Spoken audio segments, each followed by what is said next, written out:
Peristiwa Pakepung di Surakarta.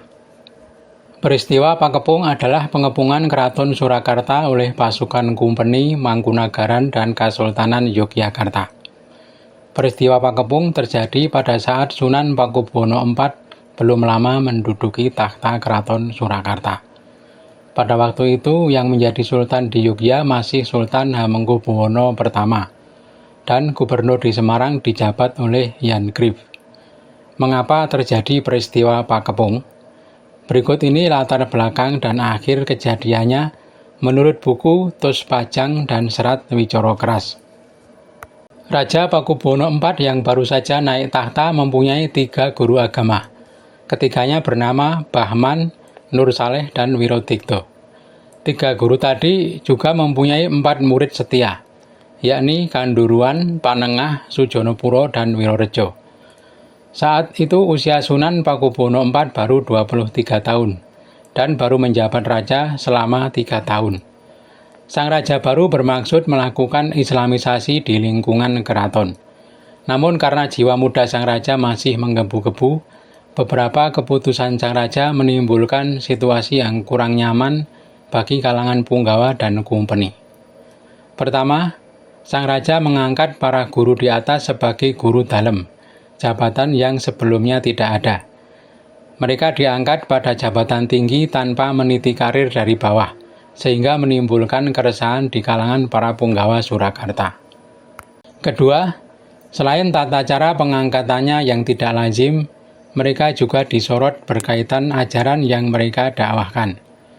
Mereka telah mempengaruhi Sunan Pakubuwono IV untuk menentang kepada kumpeni. Hal tersebut oleh para punggawa Surakarta dianggap berbahaya, karena saat itu kumpeni sedang dalam posisi kuat. Melawan kumpeni sangat berisiko terhadap keberlangsungan Keraton Surakarta, terlebih kepada sang raja sendiri. Ketiga, para guru dalem tadi juga mengusung rencana reunifikasi Mataram. Mereka katakan akan mengambil kembali Yogyakarta yang lepas setelah perjanjian di Giyanti. Para punggawa menganggap langkah ini sebagai membangunkan macan tidur. Mereka menyayangkan perdamaian yang telah terbina selama ini akan hancur. Yai Yosodipuro II dalam Serat Wicoro Keras menyatakan bahwa ketiga guru dan para muridnya mengatakan bahwa kesaktian mereka sanggup menawarkan bubuk mesiu di loji kumpeni. Mereka juga menyatakan sanggup menghancurkan loji Semarang, dan Yogyakarta akan diambil kembali. Bahkan mereka menjanjikan Sumbawa, Makassar, Bugis, dan Bali pun akan takluk. Mereka juga menjanjikan kumpeni pun akan takut, dan jenderalnya kelak akan datang menyerahkan upeti. Betapa tidak masuk akalnya pernyataan para guru dalem tadi.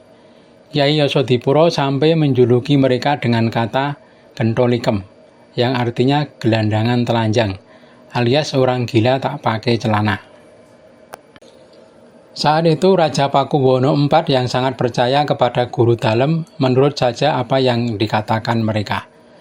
Bahkan karena itu pula sang raja mengangkat Wirodikto dan Kanduruan sebagai bupati, dan digadang-gadang akan diangkat sebagai wadono di daerah Monconagoro jika beberapa wilayah di luar Surakarta yang disebut di atas dapat dikuasai.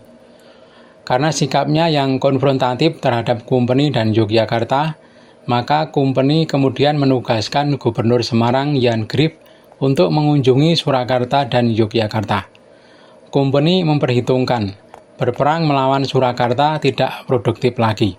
Mereka baru saja melewati perang besar melawan Pangeran Mangkubumi yang membuat perdagangan kumpeni ambruk. Maka perang harus dihindari. Dan kumpeni juga tidak berani menurunkan Raja Pakubuwono IV. Yan Grif kemudian mencari solusi yang lebih lunak, yakni meminta kepada Sunan Pakubuwono IV agar menyerahkan para guru dalem, karena merekalah yang selama ini dianggap mempengaruhi kebijakan sang Sunan. Akan tetapi sampai kunjungan Yan Grif di Surakarta berakhir, Sunan belum memberi jawaban. Yan Grif kemudian berangkat ke Yogyakarta untuk bertemu dengan Sultan Hamengkubuwono I. Di tengah penantian jawaban Sunan, kumpeni telah mendatangkan pasukan ke Surakarta. Sultan Yogyakarta dan Puro Mangkunagaran juga kemudian menyumbang pasukan untuk mengepung kota Surakarta. Alasan mereka adalah karena juga terkena rencana reunifikasi Jawa oleh Sunan Pakubuwono IV. Di tengah ketidakpastian jawaban Sunan Pakubuwono IV, pasukan gabungan Kompeni, Yogyakarta, dan Mangkunagaran telah mengepung kota Surakarta dari 4 penjuru. Perang besar hampir meletus.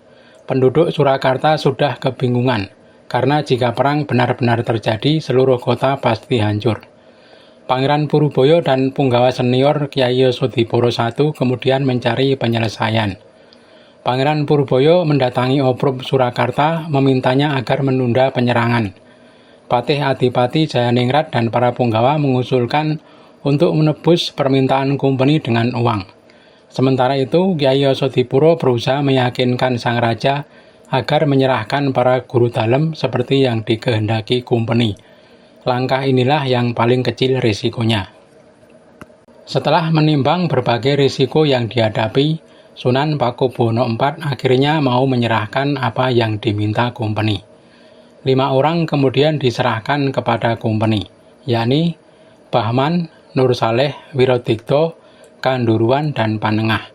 Kelimanya kemudian dibawa oleh Kompeni dan dibuang ke Pulau Odrus. Sejak peristiwa itu, Islamisasi yang dilakukan Sunan Pakubuwono lebih lunak. Upaya konfrontasi melawan Belanda dilakukan dengan sembunyi-sembunyi. Beliau menghindari benturan langsung dengan Kompeni dan Belanda. Sunan juga aktif dalam kegiatan budaya dan menulis. Salah satu karyanya yang masyhur adalah Serat Wulangreh. Demikian peristiwa Pakepung menurut 2 serat klasik Tus Pajang dan Serat Wicoro Keras. Semoga bermanfaat.